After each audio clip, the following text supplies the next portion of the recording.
Okay guys, ini nama dia Moving Sand. Yang mana dia satu plate macam ni saja. Tapi kalau korang beli benda ni, korang bukan dapat ni saja tau. Korang dapat sekali dengan satu tapak dia. Tapak dia korang boleh power on lampu ke atas dia ni menggunakan micro USB kabel yang dibagi ni, ataupun korang boleh gunakan bateri AA 3 biji kat belakang ni. Macam aku gunakan bateri saja sebab aku nak cucuk-cucuk kabel.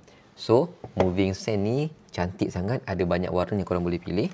Aku letakkan je dekat atas plate ni. Nampak macam biasa-biasa kan? Tapi korang tutup lampu. Sekejap, aku tutup lampu dekat aku punya studio ni.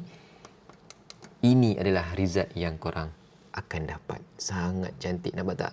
Pasir dia jatuh-jatuh macam tu. Lepas tu korang boleh tukar warna tau. Tukar warna lampu dia. Ha, cantiknya. Cantik sangat kan? Nampak tak? Pasir dia jatuh. Kalau macam waktu gelap macam ni, korang pilih warna yang cerah-cerah sikit. Macam hijau ni ke. Cantik lah. Serius.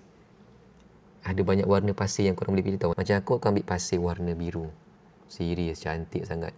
Boleh kelip-kelip lagi. Boleh kelip-kelip. Yang ni aku baru tahu, babe. Cantik.